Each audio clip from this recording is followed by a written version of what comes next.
राधे राधे दोस्तों, आप सभी का स्वागत है आपके अपने चैनल व्रत पूजन और कहानियाँ में। इस समय श्राद्ध पक्ष चल रहे हैं और श्राद्ध पक्ष में मात्र एक उपाय करने से पितृदेव हमसे खुश होंगे और हमारे ऊपर अपार कृपा बरसाएंगे। तो हमें वह एक उपाय अवश्य करना चाहिए जिससे हमारे पितृदेव भी हमसे खुश होंगे और हमारे ऊपर आशीर्वाद बनाए रखेंगे। पंडित प्रदीप मिश्रा के अनुसार हिंदू समाज में न सिर्फ देवी देवता बल्कि हमारे पितृजन भी पूजनीय होते हैं। कहा जाता है कि जब ब्रह्मा जी ने स्वर्ग लोक और पाताल लोक की रचना की थी तब उन्होंने पितरों के लिए पितृलोक भी बनाया था, जहाँ हम सभी के पितृजन मृत्यु के पश्चात वास करते हैं। पितृपक्ष के इस महीने में पितृजन पितृलोक से धरती पर अपने परिजनों से मिलने आते हैं। इसके साथ ही वह अपने प्रियजनों के हाथ का ही भोजन ग्रहण करते हैं जो उन्हें तृप्ति प्रदान करता है, जिससे वह प्रसन्न होकर हमें आशीर्वाद देकर पुनः पितृलोक लौट जाते हैं। किंतु अगर धरती पर यदि उन्हें तृप्ति प्राप्त न हो तो अर्थात यदि उनके प्रियजनों द्वारा उनका पोषण न किया जाए तो पितृ रुष्ट होकर पुनः पितृलोक लौट जाते हैं, जिससे उस परिवार पर पितृदोष लग जाता है।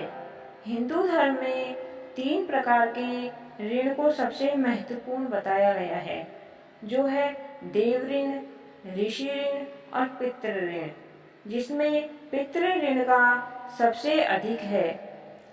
पितृपक्ष पितरों का उद्धार करने के लिए माना जाने वाला त्योहार है, जो अश्विन कृष्ण पक्ष की प्रतिपदा तिथि से लेकर अमावस्या तिथि तक मनाया जाता है। पितृपक्ष में श्राद्ध क्यों किए जाते हैं, जाने इसका महत्व। 16 दिनों तक चलने वाला पितृपक्ष पूर्वजों की आत्माओं की शांति का त्योहार है। इस समय पितृ ऋण से मुक्ति पाने के लिए श्राद्ध किए जाते हैं। पितृपक्ष में श्राद्ध पितरों को मुक्ति दिलाने के लिए किया जाता है। हमारे धर्म ग्रंथों में बताया गया है कि 16 संस्कारों में अंतिम संस्कार सबसे अंतिम संस्कार है। ऐसा माना जाता है कि मनुष्य जैसे कर्म धरती पर करता है उसे वैसे ही लोक प्राप्त होता है। जैसे जो व्यक्ति धर्म कर्म अच्छे काम करता है उसे स्वर्ग मिलता है, लेकिन जो व्यक्ति बुरे काम करता है उन्हें नरक प्राप्त होता है। सनातन धर्म के अनुसार जब व्यक्ति का अंतिम संस्कार किया जाता है उसके पश्चात त्रिमासिक, अर्धवार्षिक, वार्षिक आदि घटदान कर्मों के पश्चात उसे पितरों से मिलाया जाता है। इसके बाद वह पितृ रूप में रहता है।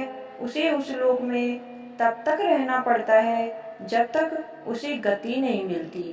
यह भी माना जाता है कि सभी पितृ अपने पुत्रों के पास आते हैं ताकि उन्हें तर्पण मिले।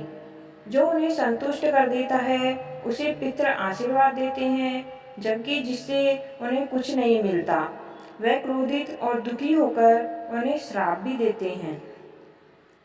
अगर हमारे पूर्वज न होते तो आज हम भी न होते।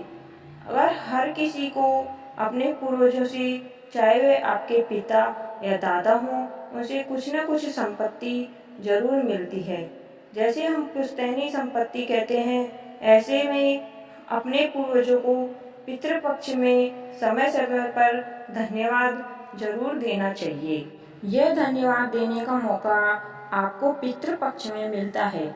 जिन लोगों को मेहनत करने के बाद भी भाग्य का साथ नहीं मिलता और उसका फल नहीं मिलता है तो पूरे जीवन कष्ट ही कष्ट से भरा रहता है, तो यह पितृदोष का कारण भी हो सकता है। चाहे आपको अपने पितरों को धन्यवाद देना हो या पितृदोष से छुटकारा पाना चाहते हैं तो पितृपक्ष आपके लिए एक अच्छा समय है। पितृपक्ष हर वर्ष आता है। पितृपक्ष की मान्यता व पौराणिक कथा। पितृपक्ष की महिमा को लेकर कई प्रथाएं प्रचलित हैं, जिनका पाठ तर्पण करते समय किया जाना चाहिए, जिससे सबसे ज़्यादा कर्ण की कथा कही जाती है, जो महाभारत काल से सुनी जा रही है। उनकी इस कथा का वर्णन इस प्रकार है।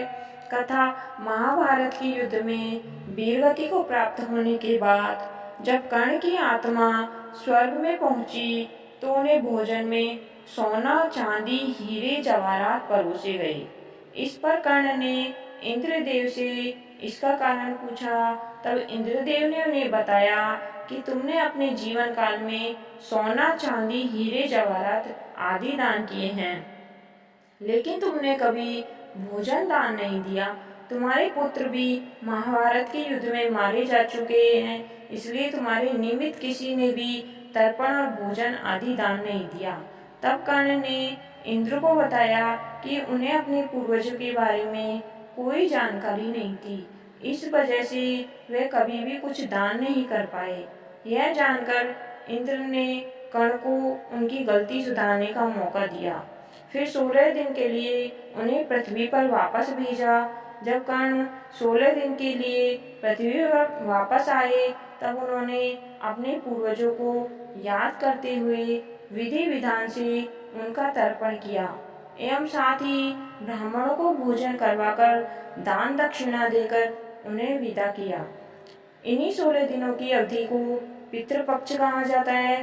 तभी से यह श्राद्ध प्रक्रिया प्रारंभ हुई थी। गया जी के महत्व की कथा। वायु पुराण के अनुसार आर्यवर्त के पूर्वी क्षेत्र में कोलाहल नाम के पर्वत पर गया नामक असुर ने हजारों वर्ष तक घोर तपस्या की। उसकी तपस्या से प्रभावित होकर भगवान विष्णु ने ब्रह्मा जी को उसे वरदान देने के लिए कहा। ब्रह्मा जी सभी देवताओं के साथ गयासुर के पास पहुँचे। उन्होंने गयासुर से वरदान मांगने को कहा। तब गयासुर ने वर मांगा कि समस्त देवताओं, ऋषियों और मुनियों का सभी पुण्य उसे प्राप्त हो जाए, उसका शरीर देवताओं की तरह पवित्र हो जाए, लोग उनके दर्शन मात्र से ही पाप मुक्त हो जाएं।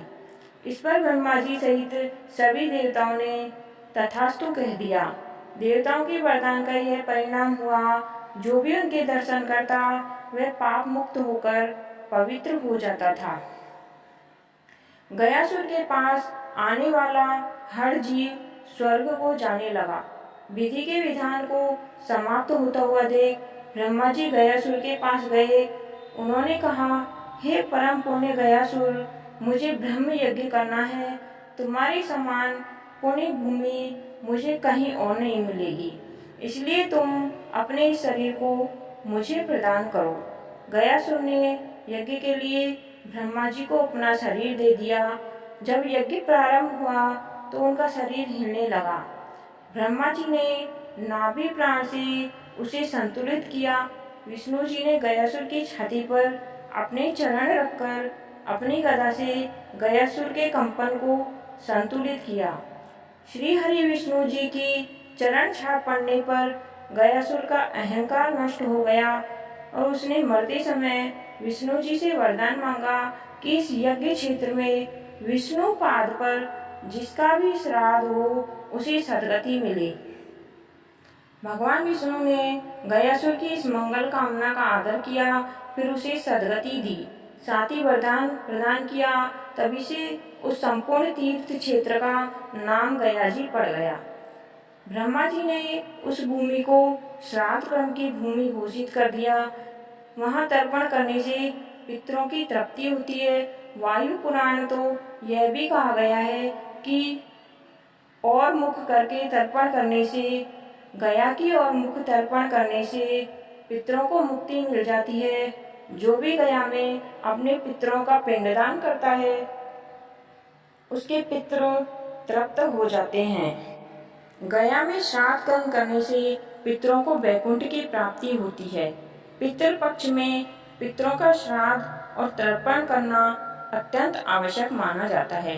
यदि कोई व्यक्ति ऐसा नहीं करता तो उसे अपने पितरों का श्राप लगता है।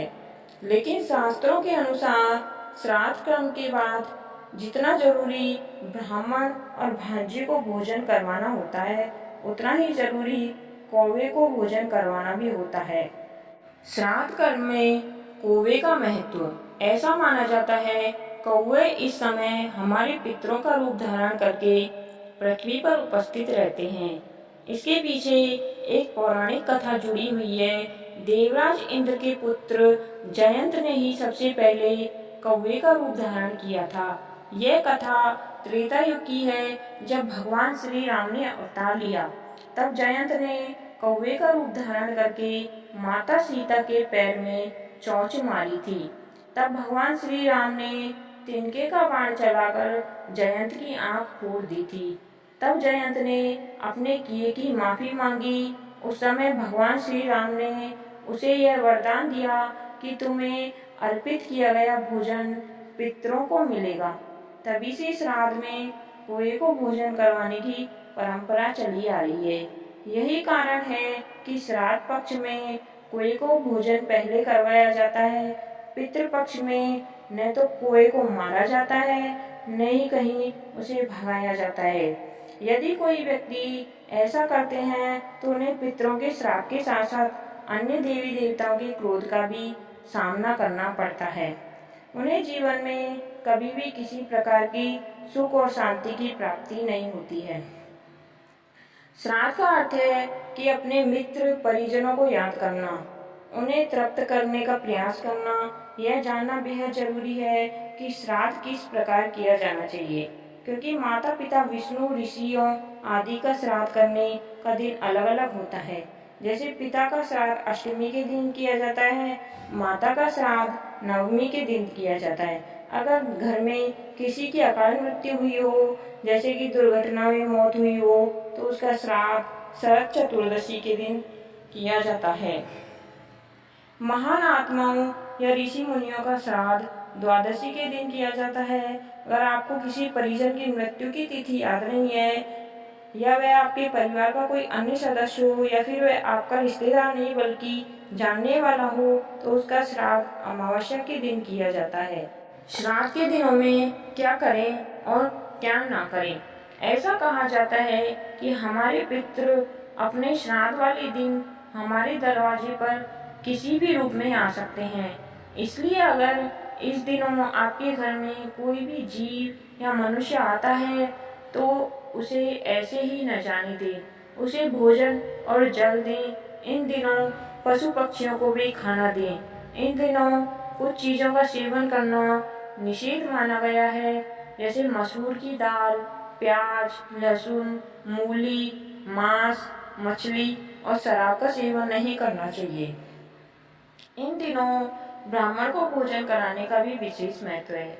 इसके साथ ही उन्हें दक्षिणा भी देनी चाहिए। इसके साथ ही आप जरूरतमंदों को भी भोजन कराएं। इन दिनों क्रोध, काम, लोभ, तृष्णा, लालच आदि के विचार अपने मन में न आने दें। घर में जो भी आए उसका सत्कार करें, उन्हें प्यार से भोजन कराएं।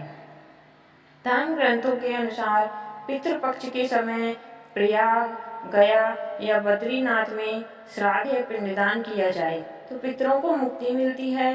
किंतु अगर वहां ना जा पाए तो आप अपने घर पर भी इसे कर सकते हैं।